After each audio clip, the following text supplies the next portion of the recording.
You know, I'm sick of this experiment. I'm sick of this, hey, let's treat the criminals with kid gloves, pretend that they're innocent angels, pretend that they're just the victims of circumstances, and see what happens if we never prosecute them for anything, keep giving them slaps on the wrist, and act like everything is a-okay, first class all the way. What we're going to talk about today is this video out of Chicago, which is one among 10 different robberies that were armed robberies that occurred during a 30-minute span. And by the way, there's actually an 11th crime in the mix that I'm going to point out to you, but it's just insane what is going on in the city of Chicago. And what makes matters worse is that the residents of Chicago in these areas, the worst afflicted areas, voted overwhelmingly to make it even worse, aka voting for Brandon Johnson, who's even softer on crime and thinks that these are just innocent angels in need of like midnight basketball or something in order to prevent them from committing all these robberies that they consistently commit. We're talking about a whole bunch of stuff, but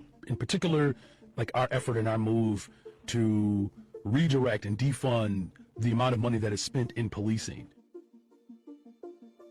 I don't look at it as a slogan. It's an actual real political goal. Good morning, Val and Terrell. Brandon Johnson is waking up as the mayor-elect of Chicago this morning. Now, before we get into that, I just want to say thank you to everybody who signed up over my website, actualjusticewarrior.com/join, where you get access to my secret video page, which is early access to the videos that I upload on this channel. Thank you so much for your support. Give me the money. Give me the money. Okay. And I really appreciate everybody who's listening on Spotify, Apple, and Google's podcasting platform. Good morning. At least one of these robberies was captured on video. 10 armed robberies within a 30-minute period on the northwest side. And Chicago police believe the same group of robbers was behind all of them. One of the robberies happened at about 7:40 Sunday morning on Dickens near Kildare Avenue. So like I said in the open, this is the one robbery of the 10 that were caught on video. And I just want to point out that if you ever find yourself in this situation where somebody pulls up their car in front of you and then people jump out of the car, turn your wheel towards their vehicle and floor it. Hit the gas. Your car is your best defensive weapon in this scenario, because what ended up happening here was that the person in this van was subject, his life was in the hands of 4 violent criminals armed with pistols, ready to kill him at the drop of a hat. You need to take your life into your own hand, slam into this car, injure these people if you have to. Their lives, in my opinion, are completely forfeit when they threaten your life in a robbery, and you need to be able to defend yourself in this situation, because we've seen circumstance after circumstance where these instances happen, and guess what? Somebody slips on the trigger finger and then the victim ends up dead, and all they were trying to do was comply in order to avoid getting hurt. It's absolutely horrific. It's disgusting. These people need consequences, but you're not going to always win, and luckily he did win in this, that he didn't get killed by just complying. That's just not the way it works. One of the robberies happened at about 7:40 Sunday morning on Dickens near Kildare Avenue. The organization Belmont Cragen United provided us with this video. Police say 4 robbers got out of a gray Hyundai Elantra. So I just want to point out a few things. One, that is the extra crime, if you heard it right there, that was committed in this instance, which was the stealing of that Hyundai Elantra. If you guys remember, we did a video talking about the Kia boys, and I explained explicitly in that video that the glitch actually is not just a Kia glitch, it's also with Hyundai, a manufacturing defect that allows these cars to be stolen with ease. Now, of course, just like in Milwaukee, the city of Chicago is doing absolutely nothing for car thieves. They're banning the chasing of car thieves because they think, oh my god, you have a divine natural given right to steal cars that are manufactured in Korea. That is just what you're allowed to do. So these guys are in a stolen car, so that is the additional crime along with the 10 robberies that you need to look out for. And by the way, you notice that they have no care, and for those of you who are like, I don't want to damage my vehicle, for the car that they stole, because as you can see, it backs up and the door gets all jammed up in the front of the car anyway. So if you're worried about damaging your vehicle, remember, they stole their vehicle, so they don't care about that. So what you need to do is accelerate and get out of that situation. If I'm ever in a situation, and you could quote me on this, where somebody is trying to run up on me with the gun and I'm in my car, that person is eating pavement, period, point blank. That is how I'm getting out of that situation. every single time. My car is my best weapon in that scenario, and I am not afraid to use it. Armed with semi-automatic handguns, they walked up to their victims and demanded their belongings. Also, I really wanted to highlight this point because they say semi-automatic handguns, and most people who know guns know that most firearms are semi-automatic, but the reason I wanted to highlight this is because it actually might not be accurate that they were armed with semi-automatic handguns. Remember, switches, which are these little, like, $8 pieces of metal from the Chinese market, they may actually be plastic, which are used to make semi-automatic handguns, I forgot which specific type, into fully automatics, are prolific around the city of Chicago. So there is a good chance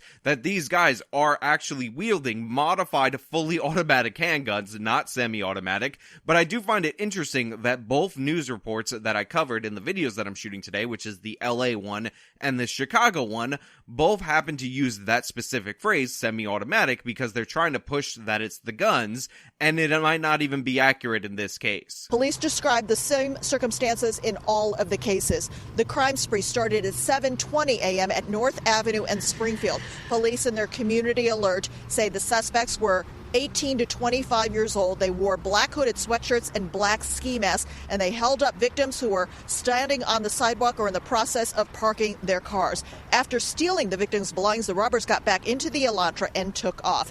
The group also hit Pulaski and Wabunsea, 2 blocks from the North Avenue location. Some of the robberies happened just 2 minutes apart. Look, I've talked about over and over again how crime has completely obliterated the city of Chicago. I made a video laughing at these pro-looting politicians that were absolutely shocked that stores like Walmart were closing. And by the way, other stores are doing modified business or closing down in that area. But just look at this. It's Sunday morning, 7:20 to 7:50, and these guys are committing all these robberies. So the people that they're robbing are people working, people that are actually normal, rational people that are not criminals and not thugs like themselves, and they're just doing it without being challenged, and it's supposed to be taken as perfectly normal. Any one of these instances could have resulted in the death of an innocent civilian, and we actually talked about a story of one of these robbery sprees just a little while ago on this channel. It might have been like 4 videos ago, where these guys were doing a robbery spree. The last person they encountered happened to be a cop coming home from work, and they murdered the cop for her troubles. They shot that woman in the face just because she had a police uniform, and they were scared that they startled the wrong person. So every single one of these instances as they occur increases the chance that somebody ends up getting killed. This idea that we just ignore completely people stealing Kias and Hyundais and say, oh, well, you know, that's just kids being kids. And honestly, don't they have a natural, God-given constitutional right to break into your car and steal it? Is ridiculous and absurd. If they cracked down on this issue, if they actually arrested the car thieves, guess what? A lot of the car thieves are committing other crimes. It would have good downstream effects on the criminality in the city of Chicago, but that's just not something that they're interested in. Here are all 10 places where the robberies happened. Again, the first one at 7:20 a.m. and the crime spree ended at 7:50 in neighborhoods including Hermosa, Logan Square, and Humboldt Park. Police report no injuries in these robberies. They see that they've hit over 800 murders for the first time in 25 years, and they think, you know what? You know what the real issue is? You know what the real problem is? There was a woman in the city of New York. She was pregnant, 6 months, physician's assistant. She got off a 12-hour shift, and I believe that she argued improperly with 5 black youths that were trying to rob her. That is the real crime in this nation. That is what is worthy of national news. We're going to trot out Ben Crump and Rayshad Ritchie and all the other race hustlers to go talk about that, while ignoring the fact that Chicago is becoming ever more dangerous for young black men, and pretend like that's totally normal. No big deal, nothing to see here. Everybody look away. We gotta find a white woman arguing with a black person who isn't even in the wrong in that scenario and turn that into national news. So every time I do one of these videos where I talk about crime, I talk about the spike in crime and people fleeing the city and how it's leading to all these negative consequences, I get some people down in the comments who will say, oh, they voted for this, well, therefore they deserve it. And I've criticized this take multiple different times because a lot of times it's just an NPC right-wing take and it's not actually applicable to the situation that we're talking about. Typically, people aren't voting for the candidates that explicitly run soft on crime, that run on not prosecuting anybody. However, I need to make this 100% clear. The city of Chicago actually ousted soft on crime Mayor Lori Lightfoot. They had a choice between a real mayor who is actually going to deploy the cops in a potentially effective way and Brandon Johnson, who ran on defunding the police, denying crime, claiming that the biggest issues in the city of Chicago was evil white racism. Look out for the evil white racists. And they voted overwhelmingly for Johnson. And this wasn't an instance where the wealthy white progressives voted for Brandon Johnson. This was an instance where the people in the most violent neighborhoods voted for him due to the fact that he ran a very racially charged political campaign. So this is not a situation like the city of New York, where the places that were most impacted by crime voted overwhelmingly for the guy who was running the toughest on crime. This is the exact opposite. The residents of the city of Chicago voted overwhelmingly for a guy who's going to not only carry the torch, but go beyond the level of Lori Lightfoot in his softness on criminality. This is also the same county that voted for Kimberly Fox, not once, but after they saw the damage that this woman did, twice. And yeah, so in this instance, you could say, hey, look, a lot of these people voted for this. Now, that doesn't mean, in my opinion, that each and every one of these residents that were victimized by that criminality are somehow responsible for that.